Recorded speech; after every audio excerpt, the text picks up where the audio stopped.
everyone, welcome you all on DICS GPSC YouTube channel. ઘણા બધા સ્ટુડન્ટ્સના message છે કે મેમ સેલ્ફ ડિક્લેરેશન કઈ રીતે ભરવાનું છે, શું બધા જ પરીક્ષા માટે અલગ અલગ સેલ્ફ ડિક્લેરેશન ભરવાનું છે?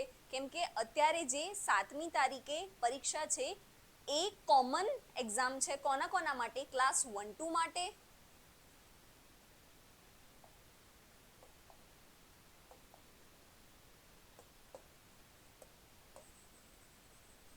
ક્લાસ 1-2 માટે છે, RFO રેન્જ ફોરેસ્ટ ઓફિસર અને AO. આ ત્રણેયની કોમન એક્ઝામ લેવાની છે.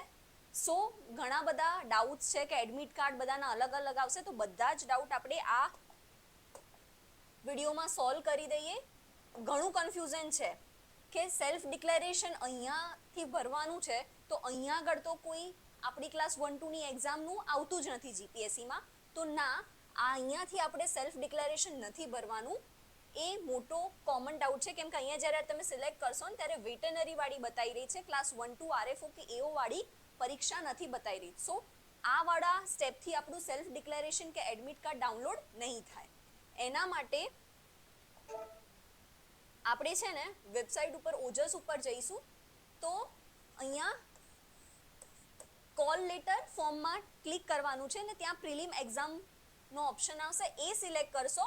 પછી અહીંયા તમારે એડવર્ટાઇઝમેન્ટ સિલેક્ટ કરવાની છે. કોઈ પણ કરશો, AOની કરશો જો ઇફ તમે એલિજિબલ હોય, ક્લાસ 1-2ની હશે કે પછી RFOની હશે, કોઈ બી એક ક્લિક કરવાની છે. એનો જ કન્ફર્મેશન નાખવાનો છે, બર્થ ડેટ નાખવાની છે અને અહીંયા કેપ્ચા કોડ નાખીને કોલ લેટર પ્રિન્ટનો ઓપ્શન આવશે. ઓકે, સો આપણે એ ક્લિક કરીશું તો પછી કંઈક આવી રીતે જનરેટ થાય છે. જેને સિંગલ હશે એને જસ્ટ ખાલી એક જ બતાવશે તમે આના માટે એલિજિબલ છો. ઇફ તમે 2 માટે અપ્લાય કર્યું હશે તો બાય ડિફોલ્ટ 2 આવી જશે. એન્ડ ઇફ ઇન કેસ ના દેખાડતી હોય તો પછી અહીંયા એડ એપ્લિકેશનનો પણ ઓપ્શન છે. સો અહીંયા એડ એપ્લિકેશન ઉપર ક્લિક કરીને તમે કઈ 3 એક્ઝામમાંથી તમે ફોર્મ ભર્યું છે, કન્સેન્ટ ફી ભરેલી છે, તો જ અહીંયા દેખાડશે. ઇફ તમે કન્સેન્ટ ફી ભરેલી નહીં હોય તો by default you are rejected. Okay, આ ક્લિક કરીશું તો અહીંયા આગળ બંને જે એક્ઝામ હશે એ આવશે. પછી આ લાઈન એવું કહેવા માંગે છે, આ જ તમારું સેલ્ફ ડિક્લેરેશન છે. ઓકે, કે ઇટ ઇઝ સેઇંગ કે જે બી એક્ઝામ લેવાશે 200 માર્ક્સની, તો એમાંથી તમે જેટલી આ 2 છે એ બંને માટે એલિજિબલ છો. બંનેના કટ ઓફ અલગ અલગ આવશે, પણ આ લાઈન એવું દર્શાવે છે કે જે એક્ઝામમાં સ્કોર આવશે 7મી તારીખે એ જ માર્ક તમારા AOમાં પણ કન્સિડર થશે, RFOમાં પણ કન્સિડર થશે કે ક્લાસ 1-2માં કન્સિડર થશે. ઠીક છે, this line itself telling about the self declaration. એ અહીંયા ટીક કરશો અને પ્રિન્ટ કોલ લેટર પર ટીક કરીને તમારું જનરેટ થશે ફાઇનલ એડમિટ કાર્ડ.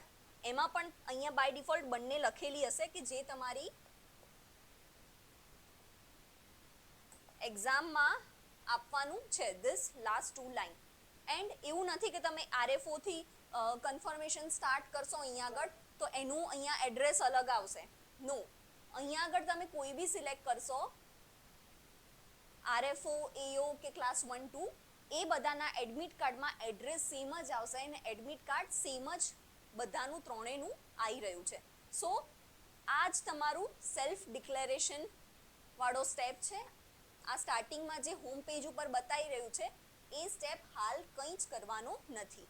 ઓકે, પછી ઘણા બધા એવું કહે છે કે મેમ અમે લોકો કન્સેન્ટ ફી ભરી રહીએ છીએ. નો, ઇફ તમે જે 100 રૂપિયા જે જનરલ વાળાને ભરવાની હોય છે એ નથી ભરી, તો એના માટે અત્યારે એડમિટ કાર્ડ ડાઉનલોડ કરવો હોય તો પનિશમેન્ટ ફી કે ડિલે ફી 500 રૂપિયા ભરીને તમે ડાઉનલોડ કરી શકો છો. કન્સેન્ટ ફી વાળું નથી આમાં. ઇફ તમે જે જનરલ વાળા જ ફી ભરવાનું ભૂલી ગયા હોય 100 રૂપિયા, તો એના માટે તમે 500 ભરીને પણ ડાઉનલોડ કરી શકો છો એડમિટ કાર્ડ. ઠીક છે, this was the small step. પણ બહુ કન્ફ્યુઝન હતું એટલે ધ્યાનથી ફટાફટ ડાઉનલોડ કરી દેજો. હા, અત્યારે લોડ છે જીપીએસસીની વેબસાઇટમાં, ઘણીવાર ડાઉનલોડ નથી થતો, but you guys are having time so આ જ સ્ટેપ કરવાનું છે, અલગ અલગ સેલ્ફ ડિક્લેરેશન નથી. ડાઉનલોડ કરતી વખતની પ્રોસેસમાં જ તમને સેલ્ફ ડિક્લેરેશન વાળું આવી ગયું છે. ઠીક છે. All the best for your preparation.